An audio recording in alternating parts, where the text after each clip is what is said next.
Alam mo ba na may sinasabi si Senador Alan Peter Cayetano? Ang sabi niya, si BBM ang tumututol sa tinki na ayuda. O di ba? Dahil di ba sabi nung tumatakbo siya nung eleksyon, ang pangako niya ay magbibigay siya o gagawa siya ng batas regarding doon sa tinki na ayuda. May ginawa na siya noon nung nakaraan dati pa. Andyan na, nakalatag na lahat, kaso hindi pinirmahan ng presidente. Tinutulan niya ang batas na yon, kaya walang naging ayuda na tinki. Kaya hanggang ngayon, hinahanapan siya ng tinki ng mga tao na nagkarinig doon sa pangako niya nung tumatakbo siya senador.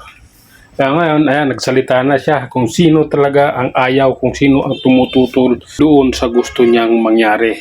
Ayan na, ginigiitan niya na si Marcos mismo ang ayaw doon sa kanyang panukalang batas. Kaya huwag nyo nang hanapin, mga DDA supporters, mga kapwa Pilipino na iaabutin ng bidyong ito. Huwag nyo nang hanapin sa kanya ang tinki. Dahil matagal na niyang ginawa yung batas na yon, subalit hindi pinirmahan ng presidente. Maraming batas na ginawa ang mga senador na ayaw ng presidente, lalong-lalo na pag nalaman ng presidente sa administrasyong ito na yung batas na ginawa na yon ay makakabuti sa Pilipino. Ayaw niya ng ganoon. Gusto nila yung batas na yon, yung nakakabuti sa mayayaman, hindi sa mahihirap.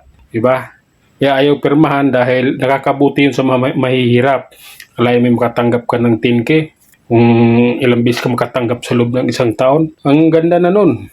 Pero hindi pinirmahan ng presidente dahil nga makakabuti sa mahihirap, hindi sa mayayaman.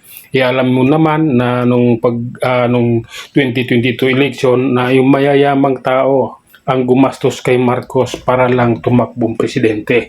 At nanalo nga siya, ngayon binabawi na nila yung gastos na yun. Diba? Napakalaking pera nun ang ginastos ng mga mayayaman doon sa eleksyon na yun.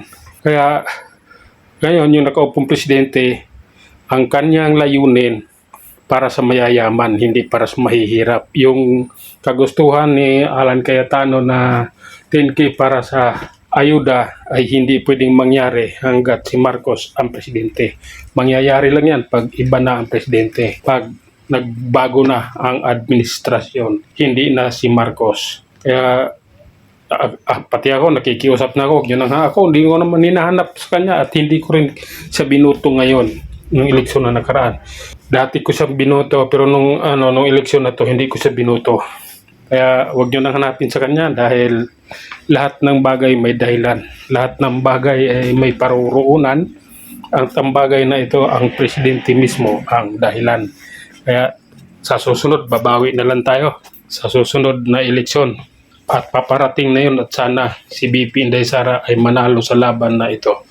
Yun lang, hanggang sa muli, maraming salamat.